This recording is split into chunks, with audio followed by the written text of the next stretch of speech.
di Batang Toru itu Bang. Iya. Ada satu dua perusahaan pembangkit listrik. Nah, apa sih gunanya izin? Ambisi untuk menguasai, tetap menguasai itu menjadi lebih dominan. Ya. Sehingga kita mempertanyakan, ini kayaknya memang nggak murni untuk penegakan hukum. Karena pemindah tanganan izin ini dari korporat swasta ke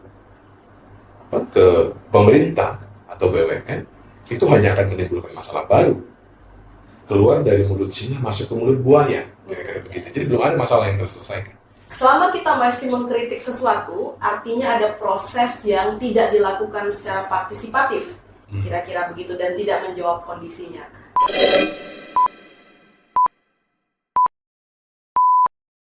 Pada episode kali ini kita akan ngebahas soal pencabutan izin 28 perusahaan yang dilakukan oleh negara pada Januari yang lalu.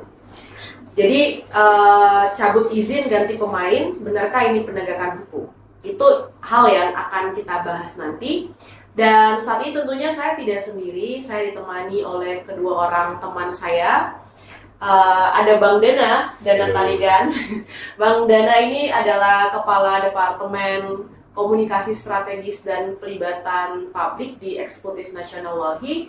Dan satu lagi ada Bang Fikri, Direktur Hukum di Selios. Apa kabar abang-abang? Baik. Baik. Oke. Ya, teman-teman tentunya masih sangat hangat sekali untuk membicarakan soal pencabutan 28 izin perusahaan yang ditengarai menjadi penyebab terjadinya banjir besar pada akhir Desember 2025 lalu. Pemerintah juga telah mengklaim bahwa proses penegakan hukum telah berjalan, dan ini ditandai dengan pencabutan 28 izin perusahaan yang ada di Sumatera Utara, Sumatera Barat, dan Aceh.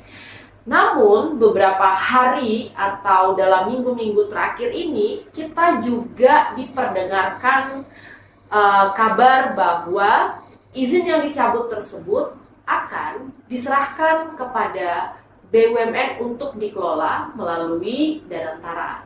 Dan setelah itu kemudian muncul lagi pernyataan bahwa pemerintah akan mengevaluasi kembali proses pencabutan izin gitu atas nama ekonomi dan lain sebagainya. Nah, publik mempertanyakan gitu, apakah memang ini layak disebut sebagai sebuah penegakan hukum atau justru sebenarnya ini taktik untuk menguasai kembali sumber daya yang ada di sana dan kemudian lagi-lagi mengabaikan hak rakyat untuk pulih dari situasi krisis yang mereka alami, dari konflik yang mereka alami selama ini, dan hak alam itu sendiri untuk dipulihkan. Saya mau ke Bang Fikri dulu. Ya. Tadi Bang, seperti yang saya jelaskan bahwa menurut negara proses pencabutan 28 izin ini adalah bagian dari penegakan hukum. Pertanyaannya adalah, layak nggak sih pencabutan izin ini disebut sebagai sebuah penegakan hukum, atau justru sebenarnya ini langkah yang paling awal sebenarnya dalam konteks penegakan hukum? Karena kan sebenarnya penegakan hukum itu ya bukan hanya pencabutan izin gitu ya kan, tapi ada kriteria-kriteria lain, ada tindakan-tindakan lain yang harusnya dilakukan oleh negara. Oke, terima kasih kalau kita berbicara izin ya sebetulnya izin itu izin usaha pertambangan, kemudian ada izin pemanfaatan kawasan hutan ya yang dimiliki oleh perusahaan-perusahaan dari 28 ini, karena kan 28 perusahaan ini dari sektor yang beragam ya. Ada yang kehutanan, ada yang bahkan perkebunan, ada yang pertambangan, dan ada satu perusahaan yang itu tuh pembangkit listrik yang di Batang Toru itu Bang. Ada satu dua perusahaan pembangkit listrik. Nah, apa sih gunanya izin? Izin itu kalau kita berbicara secara doktrinal, izin itu merupakan instrumen alat yang dimiliki oleh kekuasaan atau negara untuk mengendalikan atau mengontrol pemanfaatan sumber daya alam yang ada secara general. Jadi itu alat untuk mengendalikan. Selain untuk mengendalikan, apa izin itu adalah alat untuk merekayasa pemanfaatan lagi-lagi ya lebih kurang tipis lah dengan kontrol tadi. Dan pertanyaannya adalah misalnya, apakah negara dapat mencabut izin misalnya, meskipun tanpa ada proses peradilan? Ini kan nggak ada proses peradilannya nih, betul. kan dicabut. Jawabannya boleh. Kalau kita tanya, boleh nggak mereka cabut izin tanpa proses peradilan? Jawabannya boleh. Karena lagi-lagi, izin itu merupakan tindakan hukum administratif satu pihak, hanya dikeluarkan oleh negara, maka ada asas yang namanya contrarius actus. Kalau berdasarkan contrarius actus ini, siapa yang mengeluarkan, maka dia punya kewenangan juga untuk mencabut, menunda, membatalkan. Sehingga nggak ada persoalan sebetulnya kalau negara hari ini mencabut izinnya perusahaan itu. Tapi betul, menarik pertanyaannya tadi itu, Kak, apakah pencabutan izin ini merupakan bagian dari apa bahasanya, penegakan hukum, law enforcement kan gitu ya? Kalau saya sih melihatnya ada dua sisi, karena juga tadi sempat disinggung oleh Uli sebetulnya. Nah, sisi yang pertama adalah kalau kita memandang ini sebagai penegakan hukum itu kan disebut sebagai apa ya kalau kita bilang, berjalannya moral hukum sebagaimana mesti. Jadi gitu, maksudnya begini. Kenapa hukum itu harus ditegakkan? Hukum harus ditegakkan manakala negara melihat, kan fungsi penegakan hukum itu ada di negara ya, bukan di kita. Kita sipil kan tidak punya fungsi itu, tapi kita punya fungsi kontrol kan gitu. Nah, fungsi penegakan hukum itu ada pada negara. Jadi ketika hukum itu dijalankan secara melenceng, dia harus diluruskan kembali, harus ditegakkan kembali.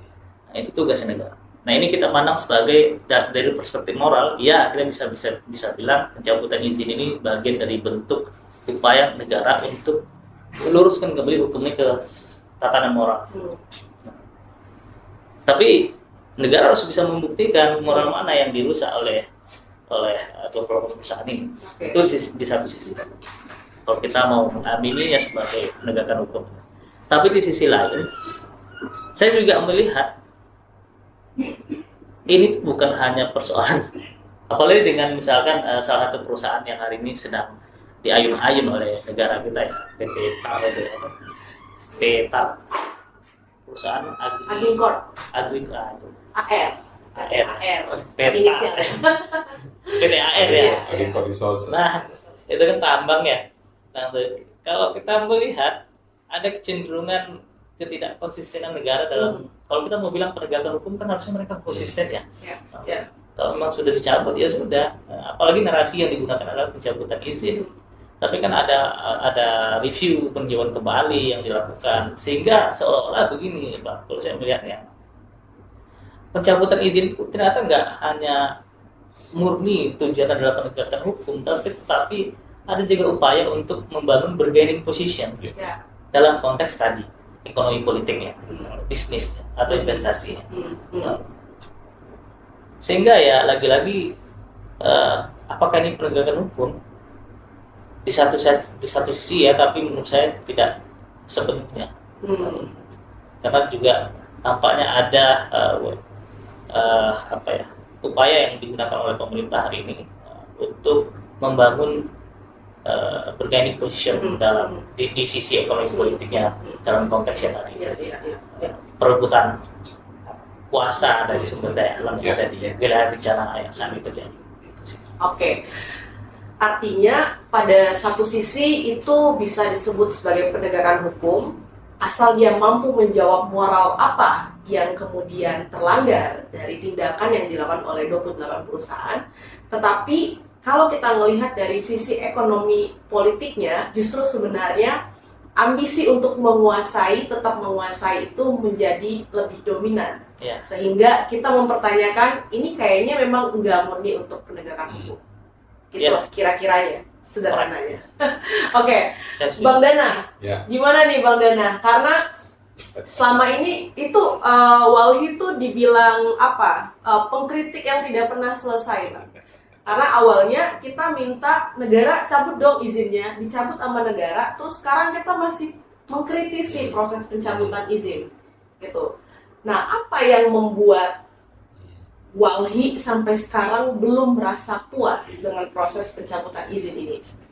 Yang pasti secara politik ya, kita coba lihat bahwa publik harus tahu saat ini secara politik memang pemerintah mencabut izin. Ya. Tapi faktanya itu bukan pencabutan izin, itu pemindah tanganan izin Oke. dari korporat swasta ke pemerintah. Dalam hal ini BUMN. Dan BUMN-nya buru-buru dibentuk lagi kan ya, belum tahu pengalamannya apa-apa. Jadi itu bentuknya bukan pencabutan tapi pemindah tanganan izin. Ya. Jadi belum ada pencabutan izin secara ansih bahwa perusahaan itu sudah dicabut operasionalnya. Yang kita lihat kan harusnya operasional izinnya semuanya dicabut, gitu ya.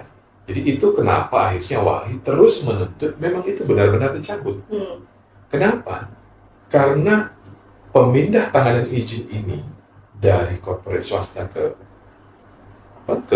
pemerintah atau BUMN itu hanya akan menimbulkan masalah baru, ya. Mulai dari korupsi, ya, cacat prosedural, dampaknya juga tidak ada masalah, akan ada masalah, gitu ya. Dan yang paling parahnya lagi, kita kalau berpikir dan publik juga tahu sebenarnya BUMN mana sih punya pemerintah ini yang sehat dan beres? PLN memonopoli listrik tapi utangnya hampir 700 triliun, gitu ya. Mana lagi? Garuda juga seperti itu. Lalu kita nggak lihat ada contoh yang bikin bahwa oke, kalau pindah ke pemerintah punya ini akan baik. Tidak ada. Jadi ini juga BUMN pada dasarnya selama ini banyak masuk orang-orang perpanjangan tangannya pemerintah yang tidak dapat jabatan, relawan-relawan yang akan jadi komisaris dan jadi bancakan. Semuanya jadi bahan korupsi. Jadi itu sama sekali tidak menyelesaikan masalah. Kalau publik banyak mengatakan bahwa kali ini pencabutan izin itu keluar dari mulut singa masuk ke mulut buaya, kira-kira begitu. Jadi belum ada masalah yang terselesaikan. Jadi selama masalah itu belum terselesaikan, ya wajar kalau Walhi kita terus menuntut agar memang ini betul-betul dicabut secara operasional dan semua perizinan tidak boleh ada lagi di situ. Kira-kira gitu. Oke. Apakah ada proses yang terbuka dan partisipatif? Karena kan kita percaya Bang nih, selama kita masih mengkritik sesuatu, artinya ada proses yang tidak dilakukan secara partisipatif, kira-kira begitu, dan tidak menjawab kondisinya. Memang kalau partisipatif kepada perusahaan yang perusak lingkungan itu tidak perlu partisipatif ya. Tapi setidaknya sampai hari ini kita tidak pernah membaca SK itu dan tidak pernah disampaikan apa sih poin-poin konsideran dari pencabutan SK pencabutan izin tersebut, kita nggak tahu. Gitu. Karena ini ada dua ini, Mas Mekri. Satu, dicabut karena dia melakukan pelanggaran lingkungan yang selama ini dilakukan terus-menerus, atau memang dia penyebab banjir. Ada dua. Ini. Nah, perusahaan-perusahaan yang mana ini? Yang mana memang dia itu memang merusak lingkungan selama ini sehingga harus dicabut izinnya. Dan yang mana memang sebagai aktor atau yang menjadi faktor terjadinya musibah dan bencana ekologis yang terjadi kemarin. Kita belum tahu, karena kita belum pernah lihat SK pencabutan. Makanya saya bilang tadi secara politik untuk memuaskan dahaga amarah publik terhadap perusahaan-perusahaan yang dianggap menjadi dalang banjir tersebut, bencana ekologis tersebut, pemerintah secara politik, Presiden Prabowo itu mengumumkan pencabutan izinnya. Gitu. Tapi itu bukan pencabutan izin, hanya memindah tangan kan. Ada kejanggalan nggak dari proses itu? Sangat banyak kejanggalan. Dan ada beberapa ya, misalnya ada beberapa perusahaan di Aceh misalnya, tahun 2022 itu sudah dicabut izinnya dan dicabut lagi 2 kali mati dia. Iya. Dan itu kenapa dulunya? Apakah perusahaan itu membandel sudah dicabut 2002 tapi masih beroperasi dicabut lagi? Kalau itu ada tambahan lebih lagi sanksinya, ada pidana karena dia melawan keputusan pemerintah gitu. Atau ada beberapa perusahaan di Sumatera Utara itu memang dia tidak terkait langsung dengan penyebab banjir. Gitu. Tapi memang kita selama ini menuntut dia sebagai perusahaan yang merusak lingkungan, merusak ekologi. Makanya ada dua tipikal pencabutan izin. Dan ketidaktransparan ini membuat kita bingung ini sekarang. Maunya apa pemerintah, dan kita sepakat. Walhi juga sepakat bahwa ini ada apa sebenarnya di balik ini semua. Apakah murni pencabutan izin? Dan saya percaya bahwa nanti akan ada proses lebih lanjut dari sekedar pencabutan izin kepada perusahaan yang saya dan kita kita percaya bahwa perusahaan ini tidak terlalu kuat bergeningnya secara politik dan tidak terlalu luas dampaknya secara ekonomi. Itu akan dilanjutkan. Buat yang kuat backingannya dan punya dampak ekonomi yang lebih besar, gitu ya. Itu yang akan dilepaskan. Kalau saya masih lihat dari sisi negatifnya. Ya, oke. Ada dua hal yang mau saya highlight tadi soal pemindah tanganan izin, Bang, dan yang kedua itu soal transparansi. Nah, dirimu melihat nggak dalam proses ini, misalnya ketika sekarang 28 izin perusahaan dialihkan ke Danantara, nah apakah proses itu memiliki dasar yang jelas secara hukum, gitu ya? Baik eksplisit dan apakah itu juga transparan dari sisi proses hukumnya? Oke, itu. Gini Kak, apakah negara kita memerlukan hukum untuk mengerjakan sesuatu hari ini? Tampaknya enggak. Karena negara kita itu sudah secara de facto cenderung berjalan dengan gaya-gaya Pakistan, negara kekuasaan. Jadi bukan lagi Pakistannya, negara hukumnya yang menonjol. Ya, meskipun pasal 1 ayat 3 Undang-Undang Dasar itu masih belum berubah, masih di sana letaknya Indonesia adalah negara hukum. Tapi ya kita perhatikan aja misalnya, kalau ditanya misalnya ada nggak sih regulasi yang kuat yang membolehkan shifting perizinan dari satu izin dari satu perusahaan ke perusahaan yang lain? Jawab begini, izin itu bukan hak atas tanah, dia beda. Kalau hak atas tanah, dia adalah hak kebendaan yang boleh dialihkan. Boleh dihibahkan dan bahkan dia boleh dilekati hak tanggungan. Tapi izin nggak bisa. Mana ada itu izin perusahaan dijadikan hak tanggungan di bank misalnya, bisa. Karena dia lagi-lagi izin bukan aset, dia bukan property right, sehingga dia seharusnya tidak bisa di shifting layaknya kita sedang mengalihkan hak atas tanah. Gitu. Itu berbeda. Nah, ditambah lagi misalkan shiftingnya tuh ke badan hukum publik dalam hal ini BUMN, itu prosesnya nggak mudah loh Kak. Dia harus melewati DPR, dia harus melewati Kementerian Keuangan untuk memperoleh disetujui nggak ini aset ini nanti untuk dimasukkan ke dalam aset BUMN. Sepertinya itu ditabrak semua. Nah, gaya kita tuh makanya saya bilang Bang, apakah kita masih membutuhkan hukum untuk menjalankan tindakan? Kayaknya enggak. Jalankan dulu baru hukumnya dibuat kemudian. Betul. Dia itu konstruksi yang salah. Nggak bisa. Dasar hukum apa yang digunakan hari ini itu kabur lah. Kalau tetap dipaksakan berarti kita secara de facto adalah negara kekuasaan bukan negara hukum. Nah, kemudian saya nggak setuju juga sebetulnya kalau misalkan hari ini, kalau mungkin abang kakak pernah lihat saya menulis beberapa artikel tentang bencana di Sumatera, saya menekankan agar kondisi sumber bencana itu direstorasi. Harusnya kalau 28 perusahaan ini izinnya benar-benar sudah dicabut, harusnya nggak di-shifting untuk dikelola sebagaimana usaha sebelumnya. Harusnya dia direstore, dipulihkan. Kan itu yang paling urgent hari ini yang harus dipikir oleh negara ini. Sehingga ya lagi-lagi shifting dari swasta ke perusahaan negara itu tidak menyelesaikan persoalan bencana yang ada di tanah Sumatera. Tapi itu hanya akan melanjutkan luka-luka yang sudah terjadi sebelumnya kan gitu. Nggak ada yang berubah. Itu seperti kita menjemur di atas jerami, susahnya habis tapi nggak akan pernah kering-kering karena basah di atas. Itu gitulah. Dan terbukti berulang kan. Kemarin tuh banjir di Tapanuli Tengah terulang lagi. Benar. Dan pasti akan berulang-ulang terus. Iya, benar itu makanya. Oke. Nah, tadi sebelum ke Danantara kan sebelum masuk pada proses diserahkan ke Danantara, ada satu proses nih yang dilalui oleh negara. Itu verifikasi lah kira-kira, investigasi, audit dan lain sebagainya. Dan alat yang melakukan itu adalah Satgas PKH, Satgas Penertiban Kawasan Hutan. Ya kan? Nih sekarang nih mereka jadi kayak semacam alat nih ya untuk ngerampas nih tanah-tanah yang aktivitas gitu ya, yang mungkin disebut sebagai ilegal dalam kawasan hutan, atau bahkan sekarang dalam konteks 28 izin itu bahkan aktivitas perusahaannya ada yang di luar kawasan hutan, ada yang dalam kawasan hutan, tapi instrumen yang dipakai adalah Satgas. Alatnya itu Satgas PKH. Nah, dalam konteks hukum bisa nggak menjelaskan apakah memang itu adalah benar-benar kewenangannya atau apa bahayanya ketika Satgas PKH ini dijadikan instrumen utama? Padahal kan sebenarnya mereka itu kan adalah instrumen tambahan ya.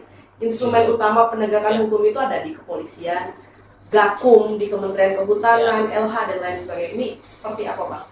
Oke, ini Satgas PKH kan dibentuk tahun lalu ya, Bang ya. Perpres nomor 5 2025. Tapi saya ingin mulai dari argumentasi seperti ini. Hari ini negara kita tuh lapar sumber daya agraria. Oke. Lapar. Saya mungkin nggak bilang lapar lah. Tamak. Tepat. Negara tuh jadi suatu subjek tertentu yang dia tamak menurut saya. Karena dia sedikit diambil sama dia. Kalau nggak ada kewenangannya dia buat kewenangan tadi tuh pakai model-model kekuasaan. Di tanah dia bentuk namanya bank tanah. Betul. Untuk mengambil tanah, memetakan sumber daya di sektor pertanahan. Nah di hutan mereka bentuk Satgas PKH, penertiban kawasan hutan. Dari segi tujuannya aja sudah keliru dengan prakteknya. Satgas PKH itu kan dibentuk untuk merestorasi hutan, Bang. Betul. Tapi direstor enggak? Ya. Tadi saya cerita sama Poli di luar. Per tahun lalu aja itu sekitar 4, sekian juta hektar hutan yang sudah reclaim oleh Satgas PKH, berhasil mereka reclaiming kembali gitu. Reclaim kembali gitu. Nah, berapa persen sih yang direstorasi menjadi hutan kembali? Mayoritas justru di shifting tadi ya, dipindahkan ke perusahaan negara. Misalkan Agrinas Pharma dan ya kan ada beberapa perusahaan Agrinas itu.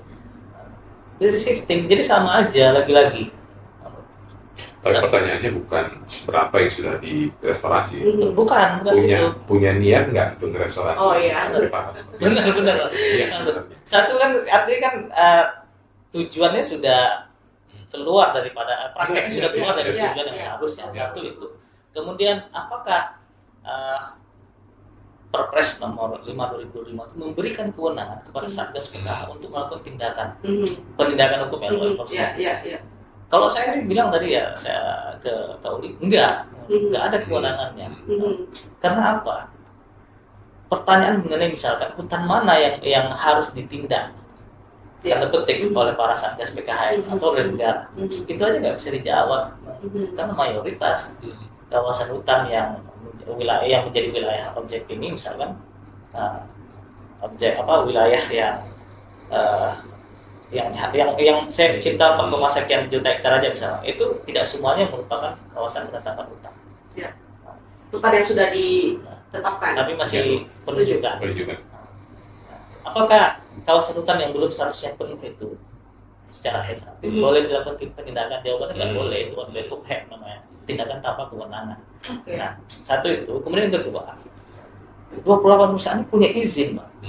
Kalau dia punya izin, harusnya belum tentu semuanya adalah kawasan hutan, karena nggak semuanya itu perusahaan pemegang maksud saya tidak semua perusahaan ini yang bergerak di sektor kehutanan. Ada perkebunan juga. Kalau perkebunan sudah pasti HGU dia.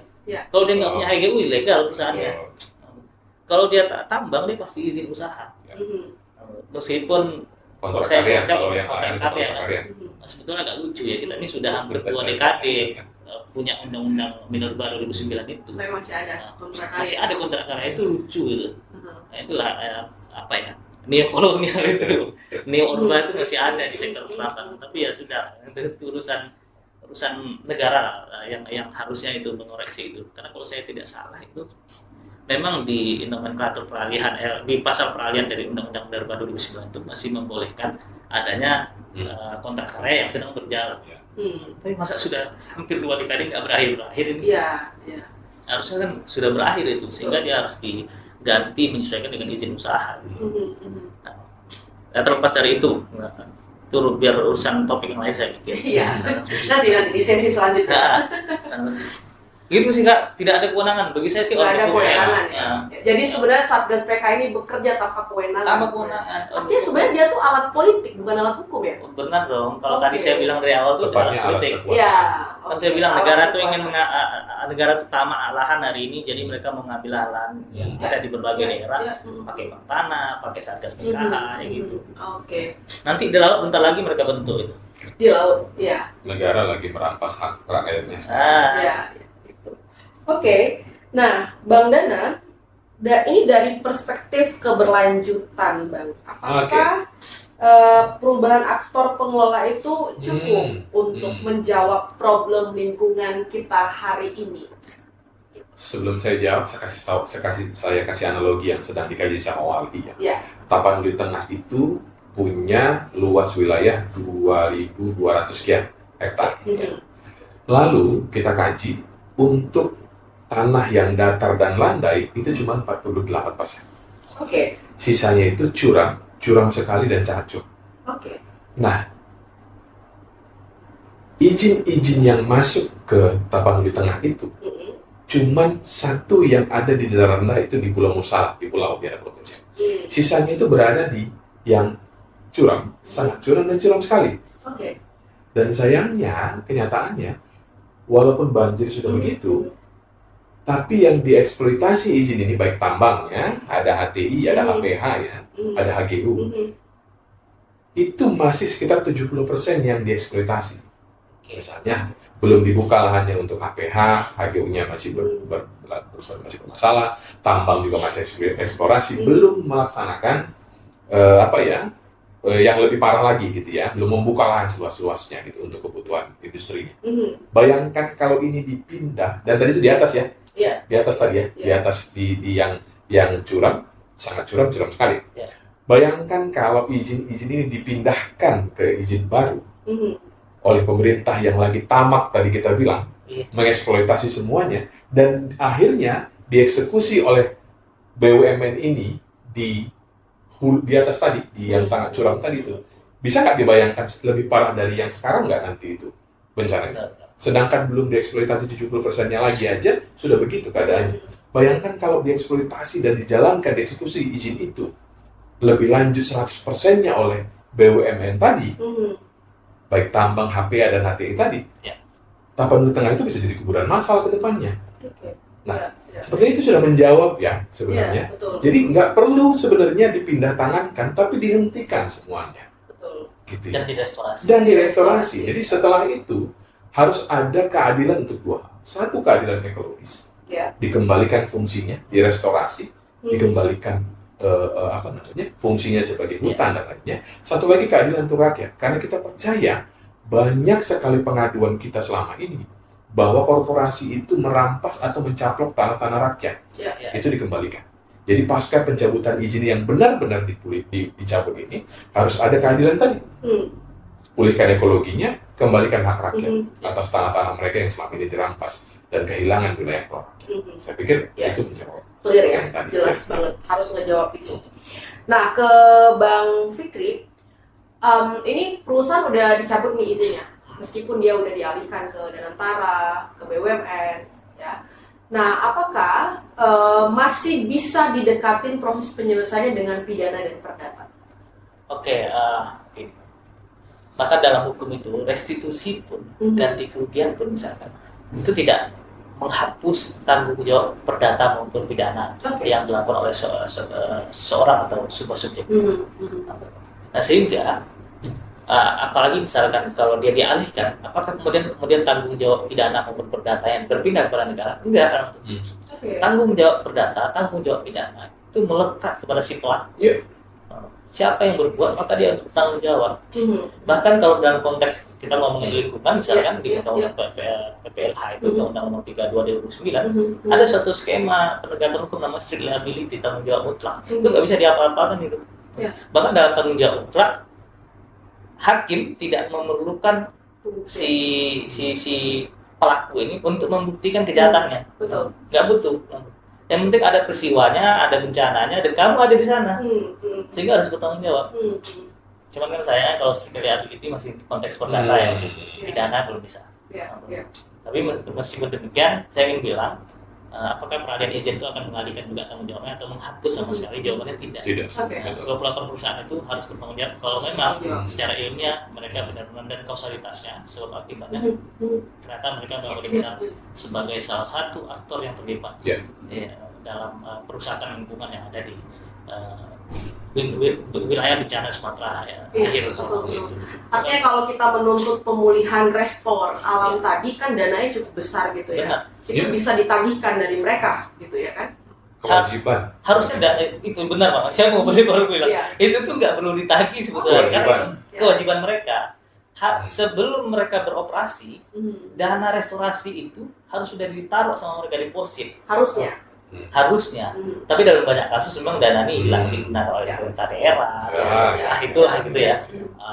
Pejabat-pejabat yang nakal gitu misalkan. Harusnya itu dideposit, termasuk juga tambang. Mereka kan sebelum menambang mereka harus ada naruh duit deposit untuk reklamasi dulu. Reklamasi.